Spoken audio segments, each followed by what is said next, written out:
Oh, that's it. I've had it with this dump. We got no food. We got no jobs. Our pets' heads are falling off. Okay, just calm down. Welcome back to Thinking Critical. This is Wes, and one of the things that I just really frustrates me about the comic book industry is the hubris or the lack of self-awareness on a part of a lot of the creators and editorial staff, to where they want to blame everybody in the industry for all the weird issues that the industry has, just as far as dysfunctionality or the way that they treat their customers, everything. It's never their fault. And here with me today to talk about that is my good friend Larry from Larry's Comics. How you doing? The comics angel himself. Wes, thanks for having me on the show. I'm here in my filthy cellar, ready to talk comics with you. Can you just tell me what's hubris mean? I own a comic shop. I'm not that smart. Pride. It's their own pride. They can't get over it. Okay, I get you. Before we get started and get into all the details, I do want to say, if you're visiting the channel for the first time, if you've been kind of coming around, checking out the content, but you haven't made the leap yet, definitely consider subscribing to the channel. Give us a big thumbs up if you enjoy this video. Give us an enormous thumbs down and tell everybody why Larry's an idiot if you don't enjoy it, because it's not going to be me. It's going to be him. I got a suggestion, too. Subscribe and unsubscribe a couple times, because YouTube plays funny tricks. Like, once you're subscribed for a while, I don't know, I stopped getting notifications, and then I unsubscribed and subscribed right away, and now I get my notifications. And that's with tons of channels. So they definitely do that quite a bit. So kind of getting into the task at hand here, we see a lot of creators in the industry right now bragging about, we have, record sales. The industry's never been stronger than it is today. In some ways, if you look at it, yes, that is true. The sales are higher. Of course, this is the first time in the history of the industry that book channel sales actually are outpacing the sales to the direct comic book market itself. And also, if you look at the sales for the graphic novels, they've grown a lot, but sales of actual single periodic comic issues are declining. And if we go and we break down the little chart of graphic novels on what's selling, manga and young adult and children's graphic novels that really don't have anything to do with superheroes are outselling anything that has to do with superheroes right now. And it's crazy if you think about it. Name me the manga that has a character more popular than Iron Man or anything in Marvel that has more worldwide recognition. Name me the character that's in a child's graphic novel or a young adult graphic novel. Smile doesn't have the character recognition that the characters in the MCU and the DCEU have. Yet they're outselling in the graphic novel market all these characters, and it has a lot to do with the creators. Here's what I don't get, Wes. When all of a sudden, why is the comic book industry stapling itself, attaching itself to children's books? I mean, the Dog Man and these books that are selling incredible. Smile and Guts and Bones.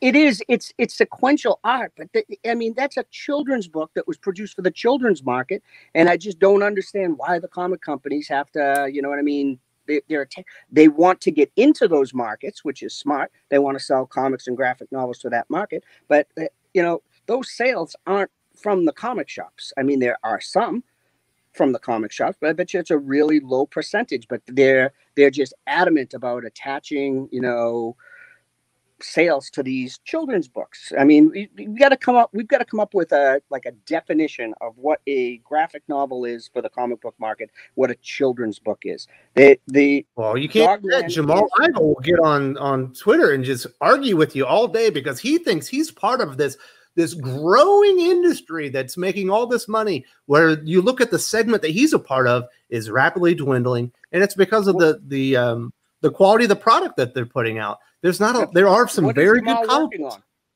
What's Jamal doing? I believe he's working on White with Kwanzaa. Probably sells about. I'm one of the stores that get outrageous with Black.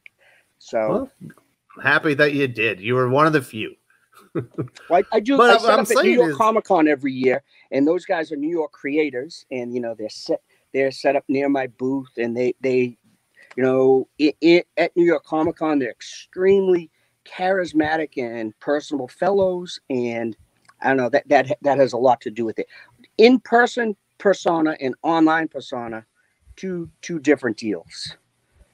Yeah, it's just crazy that all these comic book creators want to attach themselves to this success because they don't want to have to admit their own failings within the industry. And like I said, it's their own hubris. They don't want to admit that dragging all these amazing characters like Superman and Batman and a lot of the characters over at DC or over at Marvel and just ruining Iron Man and these characters by deconstructing them and telling these super decompressed, boring stories are driving people away from the market, and people are going over. If you're an adult, you're kind of going over and checking out manga.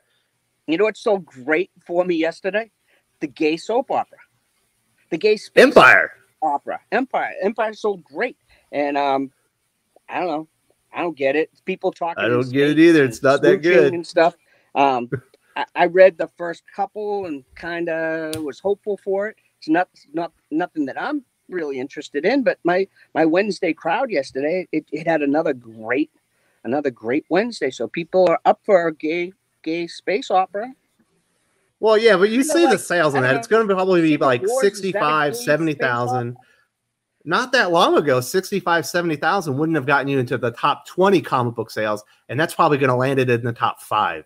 That's kind of how far we've dropped here, Larry. You probably remember those days. Wasn't that long ago? Oh, I remember the million days. I was around for X-Men 1 and Youngblood 1 and Spider-Man 1. Todd McFarlane set a record with Spider-Man #1, and then Jim Lee came along like within a year and smashed that record.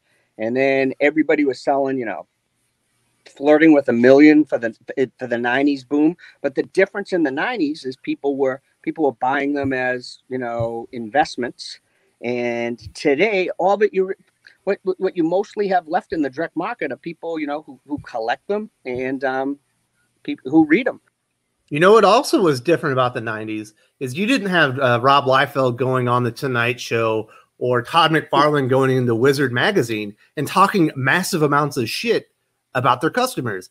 And that is a lot of another thing that the creators love to do nowadays. They want to talk about how bad the readers are, how it's the readers that are the problem with the industry. It's never their problem. You look at all the things that are played in comic books right now. We've got all these Me Too sexual misconduct allegations. We've got all these allegations and proof of whisper networks that are trying to ruin people's careers. Nothing to do with the fans or the readers. That is all the creators themselves.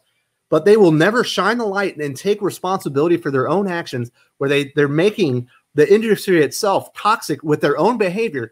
But it's always got to, this is what it is, Larry. And apparently I'm a card-carrying member of Comicsgate now. I was put on the list, even though I've made several videos talking about Comicsgate and why I don't think it's all that effective and why I'm not a part of it.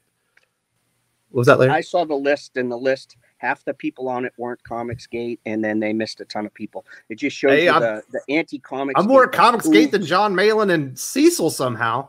So apparently I'm card-carrying Comicsgate. And the reason that they want to label me, and they want to label Clownfish TV and Gary from Nerdotic and the guy from The Quartering, they want to label everybody Comicsgate is because that way they don't have to take the criticism, the fair criticism of the industry seriously. They can just go, no, those guys are Comicsgate. We know we hate Comicsgate. We all hate Comicsgate. The reason that we have all these issues is Comicsgate. It's the big boogeyman in the room to where they don't have to take accountability for their own actions and they don't have to listen to legitimate, fair criticism and look themselves in the mirror and say, you know what? Maybe I'm part of the problem. Maybe it's my conduct that's driving fans away. Maybe it's my shitty stories that people don't want to buy nowadays. Wizard magazine made creators look cool as shit. They just made them look like icons, and you just wanted to get to know the creators more. Wizard made them look cool. Twitter makes them look like just an open air asylum. I mean, it makes comics just look crazy. People follow Dan Slott because he's Spider-Man. People want to hear Spider-Man things. They don't want to hear him, his political rantings and ravings and telling, fans that they're bad. I mean, Twitter, he comes off as a lunatic. Yep. But, artists, in general, introverts, and they kind of come off a little bit odd at times. And I don't know, Twitter's been a real bad deal for this industry. Personally, I've culled my Twitter feed to like I said, I like comics more than I like comic books more than I like creators, and more times than not, I'm disappointed. So I just I try to clear my Twitter feed of. I probably follow 10 creators in the industry, period, that aren't like independent creators that I know, because I don't like the bullshit. I don't like the drama. Yet it's always in my feed because these idiots can't stop putting their own foots in their mouths, making themselves look like jackasses. All this cancel culture bullshit, the stuff that happened with Jay Lee, the stuff that happened with Nick Barucci. Do these creators realize just how toxic and stupid they make themselves look at? They're just trying to destroy their own industry. I hate to break this to them. Your Twitter feed is forever. When they try and go get a job in television or marketing or whatever, people are going to look at that and they'll be like, you know what? You killed your own industry. You're a moron. I'm not going to hire you. A good chunk of the creators who are mouthing and just causing the trouble on Twitter have already evolved beyond the comic industry, Wes. They've already been to Hollywood, and they were a big fish in the comic pond. They got to Hollywood. Hollywood already sent them fucking back to comic books. You know, Kelly Sue DeConnick had already evolved beyond the comic book medium with her husband, Matt Fraction, and they were working in Hollywood, and now they're back scrapping around, you know, getting gigs and looking to cause more trouble back in comic books. I don't know. They're not going to break the comic book industry. They're going to change the comic book industry because the winds of change are going to be blowing this year in corporate comics. And all these mouthy creators, their cancel culture, they're turning on the fans, they're asserting their political feelings. It's going to go away. The companies at some point are just going to shit can these people. They're going to farm out their properties to other studios that want to do books. I don't care. I want an Amazing Spider-Man comic, and I don't care if IDW's doing it or if Dynamite's doing it. They'll assemble a proper creative team and they'll make a book. License Marvel. You want to make money? License Amazing Spider-Man to Todd McFarlane. Give it to him.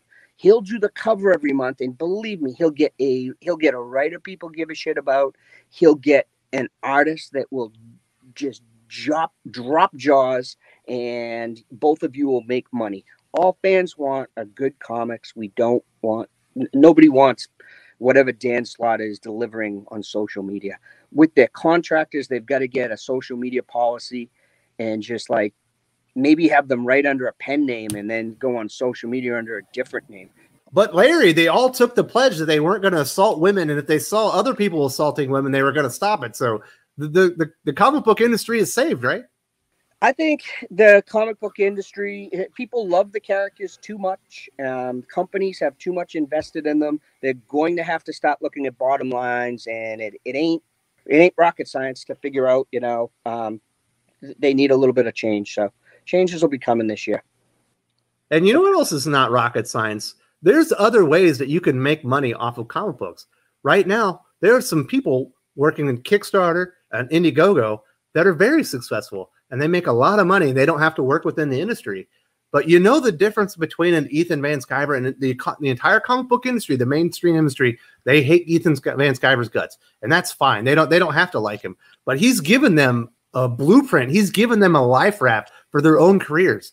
You go out there, you make connections with fans, you put in a lot of effort with it, and they come here to support you. But these idiots like a Dan Slott going out there and just trashing fans 24/7. Well, guess what? When you finally get shit canned, which you probably should have been 4 or 5 years ago, and you decide you're going to go over to Kickstarter, you're not going to make very much money. You're certainly not going to make anywhere close to the $1 million that Ethan Van Sciver can make, or the $150,000 that John Malin can make, or any of these creators can make just by putting their name out there, because you pissed everybody off so much, no one wants to support you anymore.